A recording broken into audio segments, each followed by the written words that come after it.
السلام علیکم ورحمۃ اللہ وبرکاتہ۔ ناظرین و سامعین، آج 11 دسمبر 2024 بدھ کا دن ہے۔ آج کی کئی تازہ ترین خبریں لے کر آپ تمام حضرات کے بیچ حاضر ہوا ہوں۔ اس ویڈیو کے اندر آپ کو کئی رپورٹیں سنائی جائیں گی۔ آپ سے درخواست ہے کہ اس ویڈیو کو مکمل دیکھیں اور اپنے تمام دوستوں احباب کے پاس اس ویڈیو کو شیئر فرمائیں اور اس چینل کو سبسکرائب ضرور کر لیجئے گا۔ چلیے پہلی رپورٹ شروع کرتے ہیں۔ بشار کا تختہ الٹنے والے ابو محمد الجولانی کون ہیں؟ ملک شام میں ابو محمد الجولانی کی قیادت میں اسلامی باغی اتحاد نے صدر البشار کا تختہ الٹ کر ان کے 24 سالہ اقتدار کا خاتمہ کر دیا ہے۔ 26 نومبر کو طلب سے پیش قدمی کے بعد صرف 2 ہفتوں میں دمشق فتح کر کے باغیوں نے دنیا کو حیرانی میں مبتلا کر دیا ہے۔ حیات تحریر الشام HTS کے سربراہ ابو محمد الجولانی، جو انتہا پسندانہ پس منظر کے حامل رہے ہیں، حالیہ دنوں میں انہوں نے خود کو ثابت کرنے کی کوشش کی ہے۔ ابو محمد الجولانی نے جمعے کو امریکی نشریاتی ادارے کو انٹرویو میں کہا تھا کہ ان کی کارروائی کا مقصد صدر البشار کی حکومت کا تختہ الٹنا ہے۔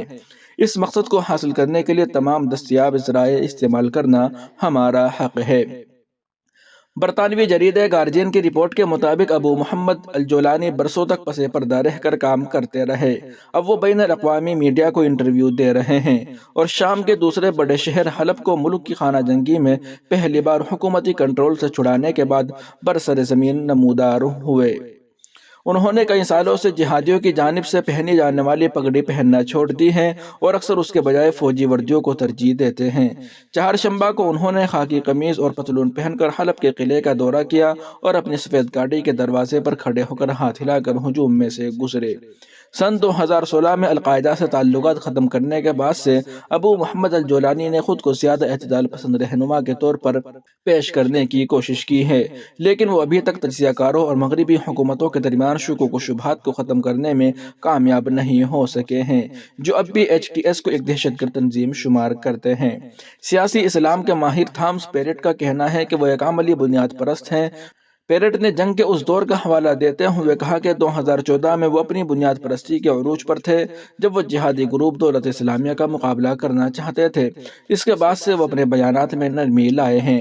ابو محمد الجولانی 1982 میں سعودی عرب کے دارالحکومت ریاض میں خوشحال شامی گھرانے میں پیدا ہوئے۔ ان کے والد پیٹرولیم انجینئر تھے۔ بعد ازاں 1991 میں ان کے خاندان کی شام واپسی ہوئی، جہاں ان کی پرورش دمشق کے ضلع مزرے میں ہوئی۔ 27 نومبر کو شروع کیے گئے حملے کے دوران انہوں نے اپنے اصل نام احمد الشورا کا استعمال کرتے ہوئے اپنے بیانات پر دستخط کرنا شروع کیے۔ 2021 میں امریکی نشریاتی ادارے PBS کو انٹرویو میں انہوں نے بتایا تھا کہ ان کا نام میں شامل لفظ جولانی شام کی سرحد واقع جولان کی پہاڑیوں سے تعلق رکھنے والی ان کے خاندان جڑوں کا حوالہ ہے۔ انہوں نے دعویٰ کیا تھا کہ 1967 میں اسرائیل کی جانب سے اس علاقے پر قبضے کے بعد ان کے دادا کو نقل مکانی پر مجبور کیا گیا تھا۔ مڈل ایسٹ آئی نیوز ویب سائٹ کے مطابق 11 ستمبر 2001 کے حملوں کے بعد جولانی پہلی بار جہادی سوچ کی طرف راغب ہوئے تھے۔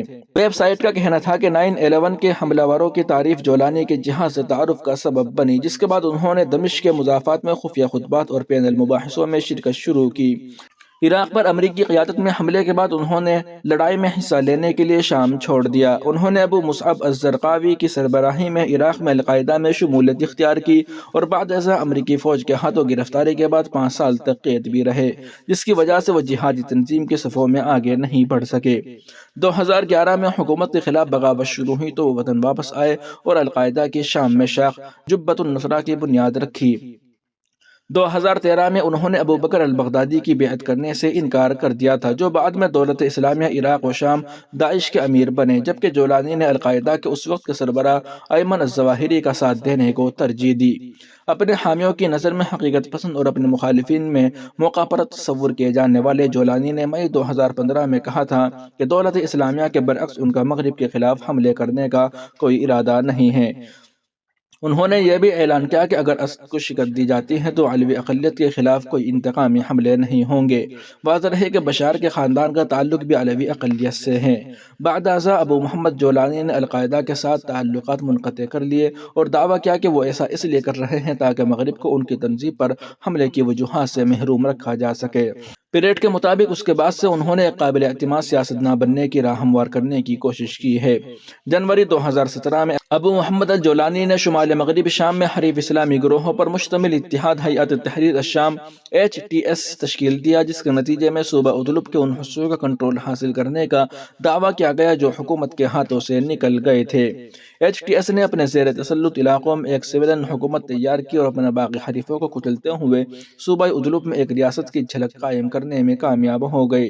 اس پورے عمل کے دوران HTS کو عام شہریوں اور انسانی حقوق کے گروپس کی طرف سے مخالفین کے خلاف وحشیانہ سیاستوں کے الزامات کا بھی سامنا کرنا پڑا ہے۔ وہیں دوسری جانب شام کے معزول صدر بشار اور ان کا خاندان روس پہنچ گیا ہے۔ روسی ذرائع کا دعویٰ: بشار افراد خاندان کے ہمراہ ماسکو پہنچ گئے، روس نے سیاسی پناہ دی ہے۔ روسی حکام نے دعویٰ کیا ہے کہ شام میں باغیوں کی فتح کے بعد ملک چھوڑ جانے والے معزول صدر بشار اپنے اہل خانہ کے ہمراہ ماسکو پہنچ گئے ہیں، جہاں روس نے انہیں سیاسی پناہ دے دی ہے۔ میڈیا رپورٹس کے مطابق کریمنل کے ذرائع نے حوالے سے بتایا کہ بشار اور ان کے اہل خانہ روس پہنچ گئے ہیں اور روس نے انسانی بنیادوں پر ان کو اور ان کے اہل خانہ کو سیاسی پناہ دے دی ہے۔ قبل ازیں بین الاقوامی میڈیا نے متضاد رپورٹس دی تھی کہ بشار کے طیارے کا رابطہ ریڈار سے منقطع ہو گیا ہے اور خدشہ ہے کہ حادثہ پیش آیا ہے اور وہ ہلاک ہو چکے ہیں۔ ناظرین و سامعین، ان اہم رپورٹوں کو آپ سن اور دیکھ رہے تھے محسن اسلام یوٹیوب چینل پر۔ تمام تازہ ترین اپڈیٹ حاصل کرنے کے لیے بھی ویڈیو کے نیچے سبسکرائب والے آپشن پر کلک کر کے اس چینل کو سبسکرائب ضرور کر لیجیے گا۔